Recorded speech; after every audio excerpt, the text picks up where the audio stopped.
How do you eat your favorite foods and still lose weight? I think there's a big misconception that a lot of people have when it comes to weight loss, that you need to give up all of the foods that you love and go and spend hours on the treadmill in the gym. And it's just not true. In this video, I'll explain exactly why, and I'll go through the exact process that I get my clients to use within the Sculpt and Sustain program. The first thing is that fundamentally, whether you gain or lose weight will be dictated by how many calories you're putting in and how many you're burning. So when you're looking to lose weight, you need to have less going in than what's going out. So what you can either do is you increase calorie burn or you reduce your calorie intake. And a lot of people, they'll go straight to the increasing the calorie burn, thinking that the best thing that they can do is go and get themselves on the treadmill for hours. But it's not the best way, and you're much better off trying to reduce your calorie intake instead. I will never say don't do cardio, but it's much easier to eat less calories than to try and go burn them all off through exercise.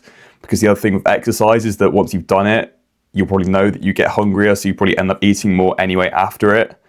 And after you've done the exercise, you're likely to kind of move less throughout the rest of the day. So it's much better to focus on controlling what you put in. And the other thing is that if you want to make weight loss sustainable, you need to have a plan that you can actually stick to long term. It's unlikely that you're going to want to spend hours on the treadmill all the time and to have a really strict diet. You're going to crave those foods that you love. So it's not worth trying to cut them out entirely, and instead finding a balance between you can have those foods but you have them in moderation, and most of the time you stick to the clean foods. So the problem with the restrictive diets is that they can work short term. If you're looking to quickly lose a certain amount of weight, you can do that by slashing your calories really hard. You can cut out all the foods that you love. Chances are it's never going to last, because you'll hit a point where the restriction is too much, your cravings are too much, you end up binging.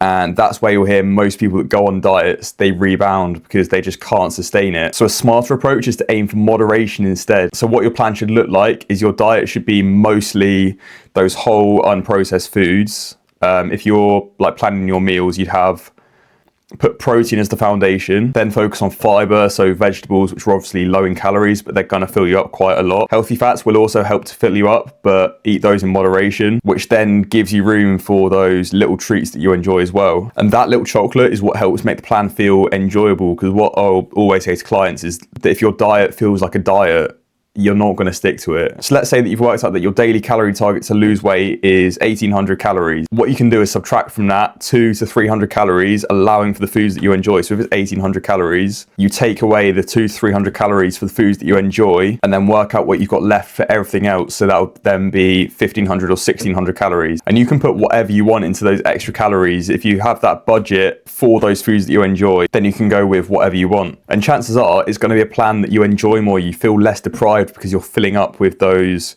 whole foods, the protein, the veg.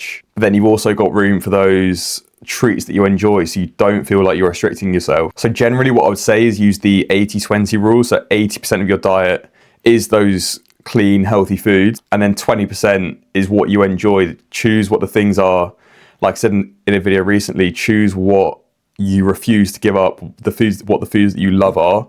Obviously eat them in moderation, make them 20% of your plan, and the rest of it is the protein, the fiber, the vegetables, etc. And a big thing I would say is avoiding the guilt, because again, it's that thing of people that are on strict diets, they suddenly have a off day and they think that that's their whole plan ruined. This approach means that you can allow those foods. You don't need to feel guilty about because they fit into your plan. But even if you did have an off day doesn't matter. It's not going to ruin your whole fat loss. The most important thing is that you have that day and then you get straight back on track the day after.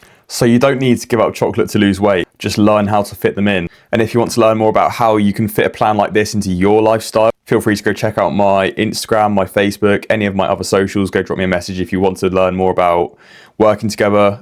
We can have a quick chat about your situation, your goals, and we can map out a quick plan to get there. So if that's something that you're interested in, go drop me a message. But anyway, drop a like if you found this helpful. Subscribe if you're not already, and I'll see you in the next one.